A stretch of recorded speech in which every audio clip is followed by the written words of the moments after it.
Welcome my dear friend जो कि YouTube English गुरु Rajwade English channel पे आप सभी फ्रेंड्स को, दोस्तों को, परिवार को मेरे तरफ से स्वागत है। आज मैं वर्ब पढ़ाऊंगा। वर्ब क्या है और किस तरीके से बनता है वो पूरा स्टडी में पढ़ाऊंगा। तो इसी तरीके का वीडियो, अच्छा कंटेंट और इंग्लिश में सीखने के लिए अच्छा कंटेंट, द बेस्ट कंटेंट मैं लगातार डाल रहा हूं। जैसे ऑलरेडी अपलोड हो चुका है मेरे चैनल पे नाउन पर noun, adjective, adverb, preposition, conjunction, interjection और वर्ब का तीनों form, present, past past participles, तीनों फॉर्म के डला चुका है, अपलोड हो चुका है।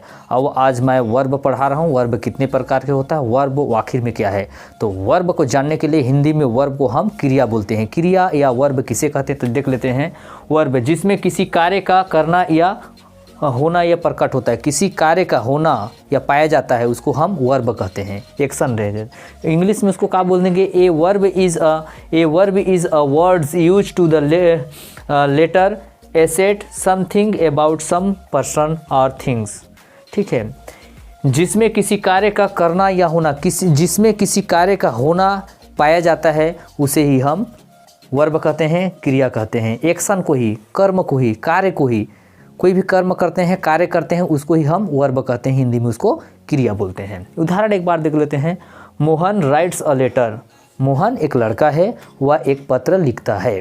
तो मोहन क्या है, करता है, लिखने वाला है। का काम हो रहा है, लिखने का कार्य हो रहा है। का कर रहा है, कर्म में लेटर का, तो इसको कर समझ सकते हैं, वर्ब कहते हैं। सबसे दुनिया में याद रखिएगा, बहुत बेहतरीन चीज़ आपको बता रहा हूँ माय डियर फ्रेंड, सीखिएगा। वर्ब या कोई भी लैंग्वेज या भाषा, 3 फॉर्म्स बहुत ज़रूरी होते हैं। तीन फॉर्म, सब्जेक्ट, वर्ब और ऑब्जेक्टिव, यानी सब्जेक्ट को कर्ता, कर्म और क्रिया। ठीक है, अंग्रेजी में थोड़ा सा लाइन अलग है। जैसे अंग्रेजी में अगर बात करूं तो subject plus verb plus objective आता है। इंग्लिश में हिंदी लैंग्वेज में वह सब्जेक्ट रहेगा सेम, लेकिन उसके जगह पर ऑब्जेक्ट पहले बीच में आएगा, इसके बाद में वर्ब आता है। इस तरीके की हिंदी का है। ठीक है, तो इस तरीके से हम लोग देख सकते हैं कि इसमें कर सकते हैं। कोई भी लैंग्वेज में, कोई भी भाषा में वर्ब के बगैर या कर्ता वर्ब के बगैर सेंटेंस बनता नहीं, भाषा बन नहीं सकता है, बोली भी नहीं बन सकता। तो आप देख सकते हैं, बोली अलग मैटर होता है। ठीक है, तो यहाँ पर एक एग्जांपल देते हैं। मोहन राइट से इसको हो चुका है। और यहाँ काइंड्स ऑफ वर्ब, क्रिया के प्रकार। क्रिया आखिर में कितना प्रकार के होता है तो बता दूं माय डियर फ्रेंड कि क्रिया यानी कर्म, क्रिया यानी वर्ब 2 प्रकार के होता है। और एक ट्रांसजेक्टिव वर्ब होता है और एक इंट्रांजेक्टिव वर्ब होता है। ट्रांसजेक्टिव वर्ब में जो कि कर्ता, क्रिया, कर्म तीनों का कॉम्बिनेशन रहेगा। यहाँ पर ये ऐसे बता सकते हैं, इसको ट्रांसजेक्टिव वर्ब कहते हैं, सकर्मक क्रिया हिंदी में बोलते हैं। इसमें क्या क्या है, सब्जेक्ट, वर्ब और ऑब्जेक्टिव रहेगा। इसको सब्जेक्ट या से सब्जेक्ट और ये तीनों का फॉर्मेट रहेगा। ये तीनों का रहना बेहद जरूरी है। तीनों का समावित कर देते हैं, उसको सकर्मक यानी ट्रांसजेक्टिव वर्ब कहते हैं। जैसे उदाहरण देख रहे हैं, कर्ता रहेगा जिस सेंटेंस में, जिस वाक्य में, उस वाक्य में क्रिया रहेगा और बाद में कर्म रहेगा, तीनों रहेगा तभी वो सेंटेंस बन पाएगा। उसको हम सकर्मक क्रिया कहते हैं। पहला है Sita sings a song. Sita एक गाना गाती है। कौन गा रहा है, कर्ता में सीता। का काम हो रहा है, गाने का चीज़, गाना। तो इस तरीके तीनों है। यहाँ पर कर्ता सीता है, सिंग क्या है, वर्ब है, अब ये सॉन्ग कर्म है।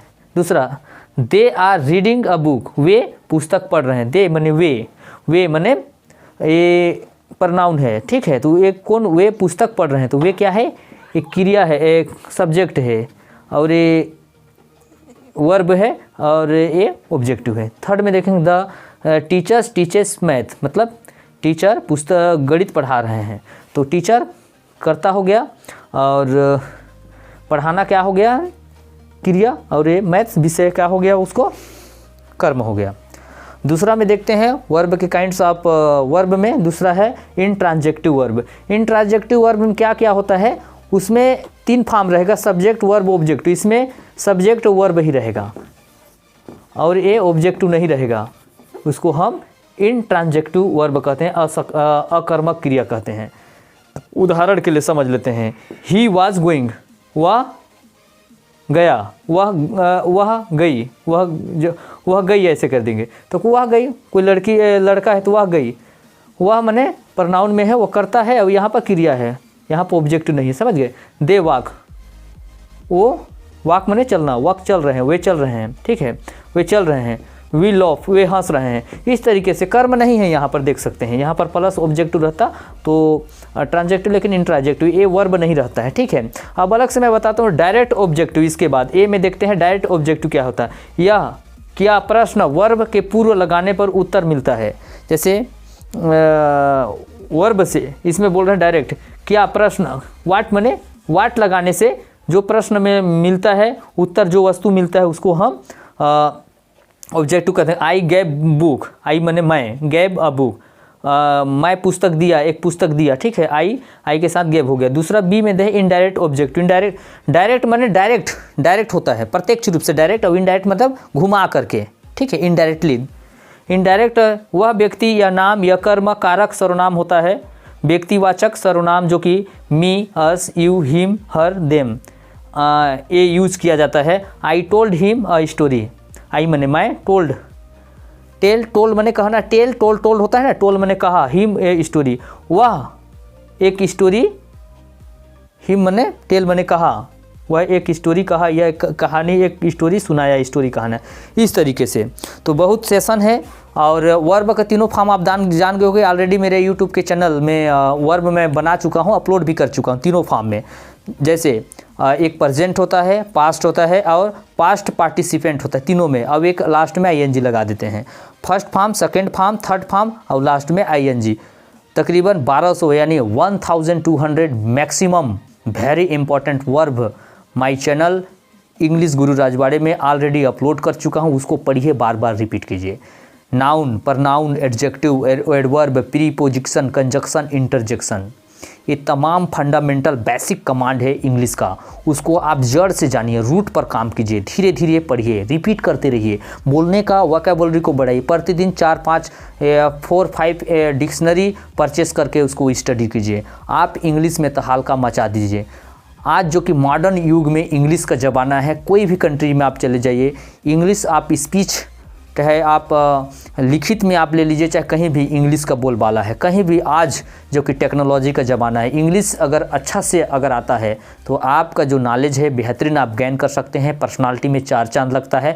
और कोई भी प्रोफेशनल में कहीं भी आप बड़ा ओहदे तक अगर पढ़ाई करना चाहते हैं, इंग्लिश आपको अच्छा बनता है तो गजब का एटमॉस्फेयर बनता है आपका फ्रेंड में, आपका परिवार में, हर जगह पर्सनालिटी में 4 चांद लगता है। इंग्लिश जानना बेहद ज़रूरी है।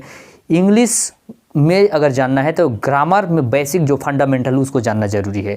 उसको जानने के बाद लगातार आप उसमें अपने जो दिनचर्या है उसमें आप लोगों के साथ अपने फ्रेंड में टेलिंग मने बात करने का कोशिश कीजिए। गलत ही सही 1-2 बार होगा, धीरे धीरे कॉन्फिडेंट आएगा, इंग्लिश आप सीखने लगोगे। ठीक है, आज तक इसी तरीके का वीडियो और भी लगातार मैं रेगुलरिटी डालता हूँ, अपलोड नियमित रूप से डाल रहा हूँ, अपलोड कर रहा हूँ मेरे चैनल में इंग्लिश गुरु राजवाड़े में। पहली बार आप देख रहे हैं तो सब्सक्राइब, लाल बटन वाला सब्सक्राइब कर लीजिएगा, लाइक भी करना है और शेयर भी करना है अपने फ्रेंड को। अच्छा चीज़ को शेयर कीजिएगा। जो बच्चे 9th में हैं, 10th में हैं, 11th, 12th या कॉलेज में पढ़ रहे हैं, इंग्लिश सीखना चाहते हैं, उसको भी बेनिफिट मिलेगा, लाभ मिलेगा। आपका एक शेयर से अगर किसी को अगर दिक्कत में है, इंग्लिश नहीं बन रहा है, अगर बन जाता है, उसको किसी भी तरीके से नॉलेज अगर मिलता है तो कहीं ना कहीं मैं मेहनत कर रहा हूँ आपके लिए। तो आपका दोस्त, आपका गुरु परमान राजवाड़े आज तक इतना ही के साथ मैं विदा लेता हूँ। फिर अगले एपिसोड, अगले मैटर एडवर्ब के साथ मिलते हैं। तब तक के लिए सीखते रहिए, बने रहिए। बहुत बहुत धन्यवाद।